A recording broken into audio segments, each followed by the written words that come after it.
Kerajaan Sriwijaya adalah kerajaan maritim terbesar di Nusantara.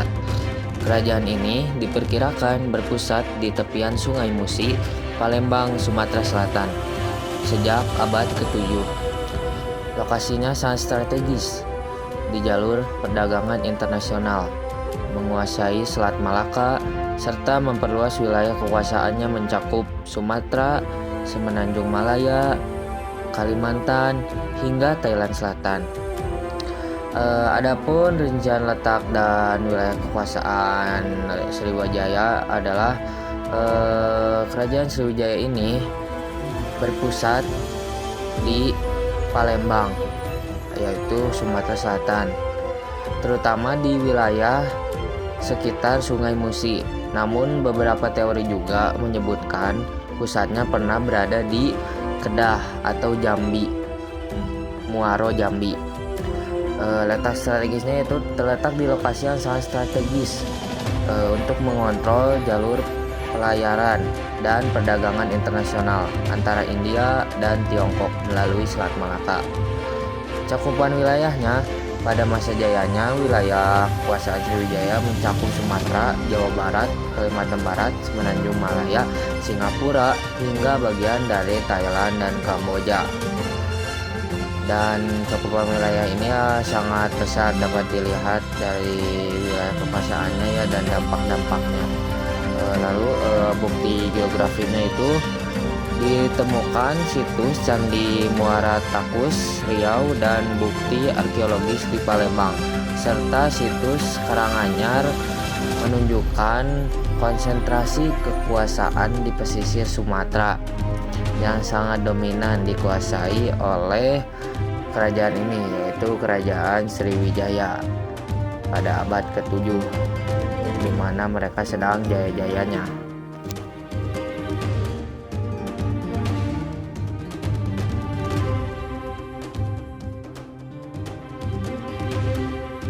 Sumber-sumber sejarah Kerajaan Sriwijaya. Sumber sejarah Kerajaan Sriwijaya berasal dari beberapa peninggalan penting. Yang pertama yaitu adalah peninggalan prasasti. Peninggalan prasasti yang menjadi sumber utama karena dibuat pada masa Sriwijaya. Prasasti yang pertama ada prasasti Kedukan Bukit. Prasasti ini menceritakan perjalanan suci Dapuntahyang dan berdirinya Sriwijaya. Kemudian ada prasasti Tarangtuwo yang berisi pembuatan Taman Sri Ksetra untuk kesejahteraan rakyat. Kemudian ada prasasti Kota Kapur. Prasasti ini berisi kutukan bagi pemberontak dan usaha penaklukan wilayah Jawa. Selain itu juga, prasasti Karangbarahi dan Palas Pasemah menunjukkan luasnya kekuasaan Sriwijaya. Sumber sejarah yang kedua yaitu ada berita dari luar negeri. Berita dari luar negeri yang pertama itu dari negara Cina. Pendeta Ising menyebut Sriwijaya sebagai pusat pembelajaran agama Buddha, dan kronik dinasti Tang menyebutnya dengan nama Sihlifoshih.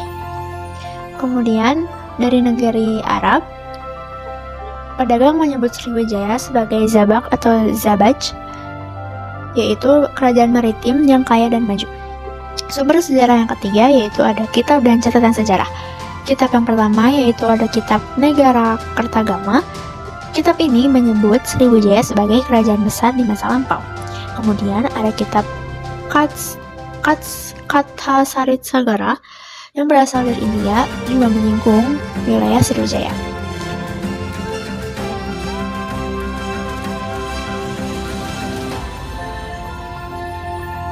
Slide ini akan dibahas pendiri dan para raja yang memerintah Kerajaan Sriwijaya. Pendiri Sriwijaya adalah Sri Indrawarman. Ia berperan penting dalam membangun kerajaan serta memperkuat hubungan Sriwijaya dengan kerajaan lain dan menjadikannya sebagai pusat agama Buddha.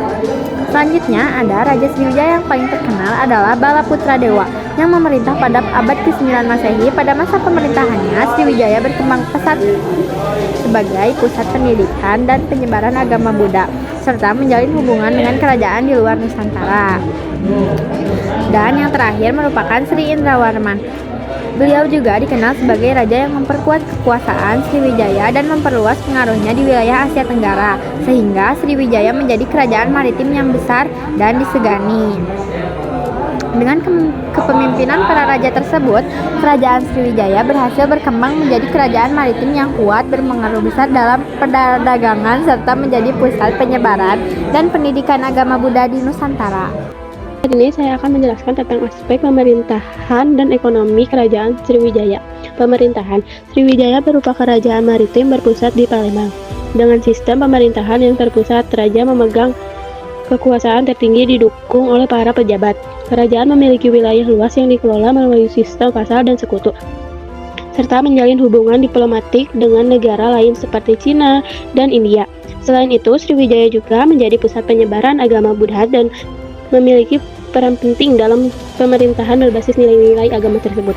Lalu yang kedua itu ada ekonomi, berbasis perdagangan maritim, mengendalikan jalur pelayaran antara Asia Timur dan Asia Barat, menjadi pelabuhan penting untuk barang dagangan seperti rempah-rempah, sutra, emas, dan barang keramik.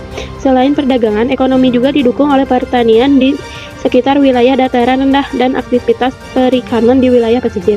Kerajaan juga mendapatkan pendapatan dari bea masuk keluar barang dan jasa pelayaran, serta memiliki hubungan ekonomi erat dengan kerajaan-kerajaan lain di kawasan Nusantara dan luar negeri.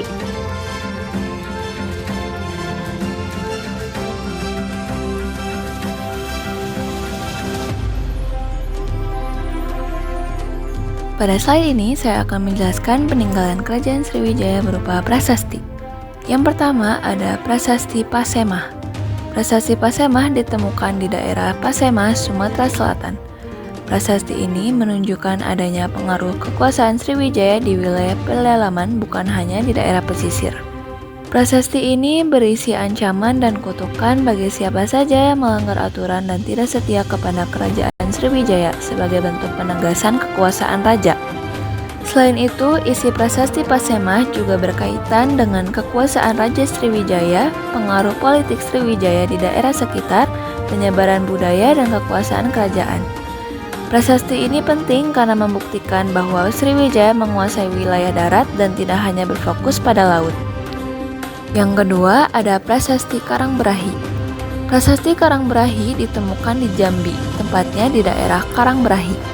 Prasasti ini berisi ancaman bagi siapa saja yang memberontak terhadap kerajaan Sriwijaya, termasuk juga bagi orang yang tidak setia atau mengganggu kekuasaan kerajaan Sriwijaya. Prasasti ini menunjukkan bahwa Sriwijaya memiliki sistem hukum tegas dalam menjaga wilayah kekuasaannya, juga mengontrol daerah agar tetap patuh. Yang ketiga ada Prasasti Kota Kapur. Prasasti Kota Kapur ditemukan di Bangka dan merupakan salah satu prasasti terpenting Sriwijaya. Prasasti ini bertanggal 686 Masehi. Prasasti ini menunjukkan kekuasaan Sriwijaya di daerah pedalaman dan berisi peringatan bagi rakyat agar setia pada kerajaan. Selain itu, isi Prasasti Kota Kapur menjelaskan tentang usaha Sriwijaya menaklukkan wilayah Jawa, sumpah dan kutukan bagi siapa saja yang memberontak, upaya menjaga persatuan wilayah kekuasaan. Dari prasasti ini bisa disimpulkan bahwa Sriwijaya adalah kerajaan yang kuat secara militer, memiliki ambisi politik yang besar, juga aktif melakukan ekspansi wilayah. Yang keempat ada Prasasti Kedukan Bukit. Prasasti Kedukan Bukit ditemukan di Palembang dan bertanggal 683 Masehi. Prasasti ini menceritakan perjalanan suci atau Siddhayatra yang dilakukan oleh Dapu Hyang, pendiri atau tokoh penting kerajaan Sriwijaya. Isi prasasti ini menjelaskan perjalanan Dapu Hyang bersama pasukannya, keberhasilan mendirikan dan memperluas kerajaan, awal berdirinya kerajaan Sriwijaya. Prasasti ini dianggap sebagai bukti tertua berdirinya kerajaan Sriwijaya. Oke guys, kalau kalian suka video seperti ini, jangan lupa like, comment, and subscribe. Dadah guys!